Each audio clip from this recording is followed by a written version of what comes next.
Ay guys, pag-uusapan lang natin dito yung update kay Grass. May mga nagtatanong dito bakit nawala yung pinaka-earnings nila. Pag-uusapan natin yan dito sa video natin today. As of now, 2,718 yung ating pinaka-points dito. Try natin i-refresh. So, bakit nga ba nawala dito guys? And other updates kay Grass dito sa kanilang X. Pag-uusapan natin yan dito sa video natin today. Pero bago tayo dito magsimula, kung hindi nyo pa na-like itong video na ito, please like this video first, subscribe nyo yung YouTube channel natin, turn on bell icon para ma-notify kayo dito sa mga updates natin na ginagawa sa ating YouTube channel guys. As we can see nga dito guys, ang ating Grass ay nasa Epoch 5 na no. Ayan, makikita natin. And if pupuntahan natin yung pinaka-dashboard natin dito, ayan, meron naman sila dito guys, pinaka-disclaimer no, na Epoch 5 na nga. And yung sa dashboard na nakikita natin dito na earnings ay ito yung Epoch 5 no.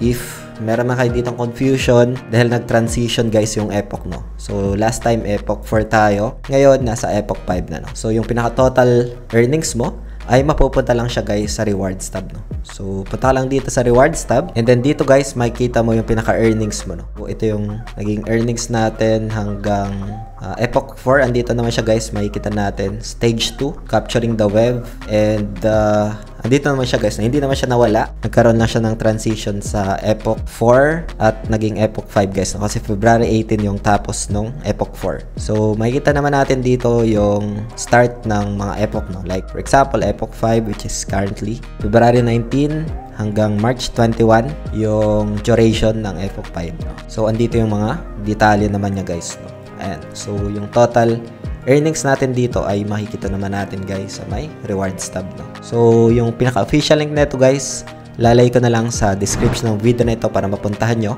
And para na rin makayo sa mga phishing links online dito guys no? So isa ito sa mga deep-end project na potential. Meron silang ginawang airdrop during stage 1, sa stage 2 tingnan natin no? So pwede nyo itong explore, and ito yung recent update doon sa mga nagtatanong no? So I think naka-desktop naman ako dito. Ayan.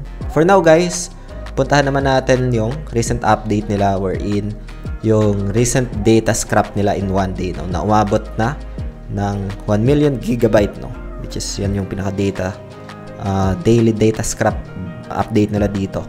Ito is malaking bagay to for the AI sector no. If kailangan mo ng ecosystem na for data centers, isa ito sa kailangan si Grass no. They mentioned dito new network all-time high. Recently, meron silang ginawang upgrade kasi dito sa kanilang network.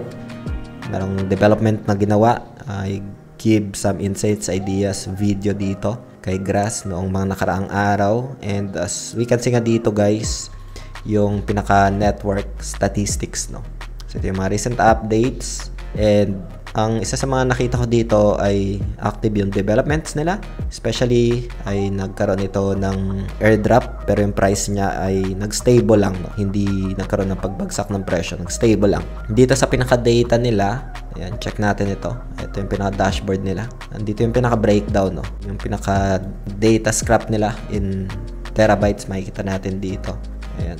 Ito yung mga naging recent updates guys. Sa mga nagtatanong bakit nawala yung kanilang points or earnings dito, punta lang kayo sa rewards tab. Makita nyo yung pinaka-breakdown ng earnings natin doon. No? So, yun guys. Hope you get some insights, ideas dito sa video natin today. Recent changes and yung update nga ng kanilang Epoch 5 na transition. So, yun lang guys. Hope you get some insights, ideas dito sa video natin today. Maraming salamat ulit sa panunood. If hindi nyo pa napapanood yung video natin regarding kay Grass, recent updates, lalagay ko na lang guys dito sa screen.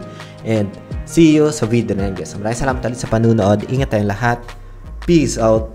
Bye for now.